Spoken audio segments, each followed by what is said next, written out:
Last episode में हमने देखा था कि लू यांग फाइनली हेवनली गॉड बन जाता है। वहाँ ब्लड गॉड सेक्ट का चीफ आया होता है जो कि लू यांग को अपने साथ ले जाना चाहता था और इसीलिए वह अपने एक सैनिक से लू यांग पर अटैक करा देता है। एपिसोड 85 की स्टार्टिंग में अब हम देखते हैं कि लू यांग अपनी स्वॉर्ड से उसके जाइंट प्लाम अटैक को वहीं की वहीं रोकने की कोशिश करता है। यह देखकर वह सैनिक अपने अटैक की पावर को बढ़ा देता है। यह देखकर लू यांग भी अपनी स्वॉर्ड के साथ ड्रैगन को मर्ज कर देता है जिसकी वजह से उसका अटैक डिस्ट्रॉय हो जाता है और वह सैनिक पीछे हो जाता है। और फिर लू यांग तुरंत ही एक और स्लेश अटैक उस पर कर देता है जिससे कि वह सैनिक बहुत ही ज्यादा पीछे हो जाता है। और यह देखकर यान लान कहती है कि सचमुच यह लड़का अलग और दिलचस्प है। यह देखकर जी यू कहती है कि क्या अब आप उसकी मदद करेंगी। इस पर वह मना कर देती है। यह सुनकर जीयू को काफी अधिक गुस्सा आता है परंतु यान जीयू से शांत करती है।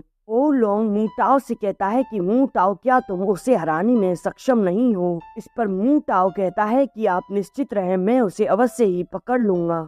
अब वह लू यांग से कहता है कि हेवनली रियल्म में शामिल हुए तुम्हें कुछ ही समय हुआ है, आप दूसरे स्तर के हेवनली गॉड को हराने में कामयाब रहे। वास्तव में तुम्हारी शक्ति अत्यधिक है लेकिन यह शर्म की बात है और वैसे भी तुम अधिक समय तक मेरे सामने नहीं टिक पाओगे और इसीलिए तुम्हारे पास हार स्वीकार करने के अलावा कोई विकल्प नहीं है। यह ब्लड शटल है जो कि तीसरे स्तर का डिवाइन वेपन है और अब वह उससे लू यांग पर अटैक करता है जिसे लू यांग रोकने की कोशिश करता है परंतु वह व्यक्ति उस डिवाइन वेपन को वहीं से कंट्रोल कर रहा होता है। लू यांग उससे फाइट करता है। वह व्यक्ति कहता है कि तुम अधिक समय तक इसके सामने टिक नहीं पाओगे। यह देखकर लू यांग अपनी टेक्निक को परफॉर्म करते हुए उस ब्लेड को रोकने की कोशिश करता है। लू यांग कहता है कि यह उतना भी प्रभावशाली नहीं था जितना कि मैंने सोचा था। यह देखकर वहाँ खड़े लोग भी अचंभित रह जाते हैं और अब वह सैनिक लू यांग पर उसी से फिर से अटैक कर देता है। यह देखकर लू यांग तुरंत उस सैनिक पर अटैक करने के लिए बढ़ रहा होता है परंतु वह वेपन लू यांग के सामने आकर उसे वहीं की वहीं रोकने की कोशिश करता है। यह देखकर लू यांग उस वेपन को दूर कर फिर से अपनी स्वॉर्ड से उस सैनिक पर अटैक करने की कोशिश करता है परंतु तभी वह सैनिक अपनी स्पिरिचुअल बॉडी को समन कर उसी ब्लेड की सहायता से लू यांग को पीछे कर देता है। वह हेवनली गॉड कहता है कि तुम चाहे कितने भी पावरफुल क्यों ना हो परंतु तुम तीसरे स्तर के हेवनली गॉड के सामने कुछ भी नहीं हो।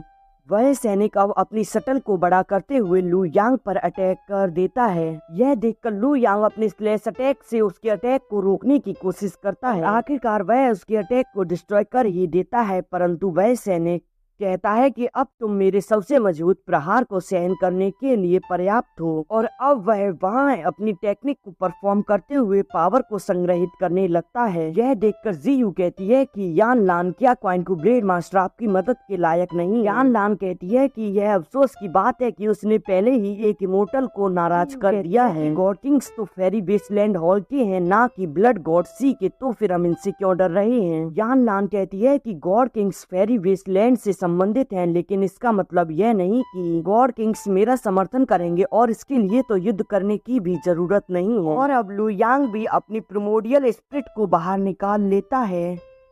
यह देखकर तो वहाँ खड़े सैनिक भी कहते हैं कि यह कितना होशियार है। ओ लोंग कहता है कि अगर मू टोंग को कुछ हो जाए तो तुम सैनिक सभी जाकर उस क्वाइन को ब्लेड मास्टर को पकड़ना। अब वह मू टोंग अपने अटैक को लू यांग पर कर देता है। लू यांग अपनी प्रिमोडियल स्पिरिट के साथ मिलकर एक सोल कॉन्करर अटैक उस पर करता है जिससे वह मू टोंग को तुरंत ही पीछे कर देता है और इसका इम्पैक्ट तो काफी अत्यधिक होता है। जी यू यान लान से कहती है कि वह निश्चित रूप से गॉड किंग बन जाएगा यदि उसे आप भर्ती नहीं करेंगी तो क्या यह नुकसान नहीं होगा। इस पर यान लान कहती है कि हाँ तुमने सही कहा। और तभी दूसरा सैनिक जाकर लू यांग पर अटैक करने वाला होता है परंतु वहाँ यान लान आकर उस सैनिक को दूर फेंक देती है। यान लान कहती है कि फेरी वेस्टलैंड हॉल क्वाइन को स्वॉर्ड गॉड को अपने साथ ले जाना चाहता है इसीलिए तुम आज इसे छोड़ दो। ओ लोंग कहता है कि इमोर्टल ब्लड गार्जियन आवश्यक रूप से इससे मिलने के लिए इच्छुक है। यान लान कहती है कि इमोर्टल ब्लड गार्जियन क्षमा करें, हम फेरी वेस्टलैंड के लिए क्वाइन क्यू स्वॉर्ड गॉड को बख्शने की प्रार्थना कर रहे हैं। ओ लोंग सोचता है कि गॉड किंग फेरी वेस्टलैंड के हैं और यान लान नोवे स्तर की हेवनली गॉड है वह हस्तक्षेप करने पर जोर क्यों दे रही है। अनडेड हॉल का व्यक्ति कहता है कि यानलान वह अभी भी फेरी वेस्टलैंड में शामिल नहीं हो रहा है और इसीलिए तुम उसे बचाने के लिए यह सब मत करो। यह ब्लड गॉड सेक्ट और उसके बीच का मामला है, बेहतर होगा कि तुम इससे दूर ही रहो, अन्यथा अनडेड हॉल भी इसमें हस्तक्षेप करने पर पीछे नहीं रहेगा। यानलान कहती है कि अगर मैं मास्टर ओ को हरा दूं तो फिर क्या क्वाइन को स्वॉर्ड गॉड मेरे साथ जा सकता है। इस पर अनडेड हॉल का व्यक्ति कहता है कि यानलान तुम इतनी घमंडी मत बनो, तुम 9वें स्तर की हेवनली गॉड हो, तुम ऐसा क्यों कर रही हो। वह कहता है कि मास्टर ओ आप यानलान से निपटना और मैं क्वाइन को स्वॉर्ड गॉड को आपको दे दूंगा। और अब वह अपनी पावर को एक्टिवेट कर लेता है। यह देखकर यानलान भी अपनी पावर को एक्टिवेट कर लेती है। यानलान कहती है कि ठीक है, देख ही लेते हैं कौन ज्यादा मजबूत है, या कि तुम या फिर मैं। यह एपिसोड यहीं एंड हो जाता है।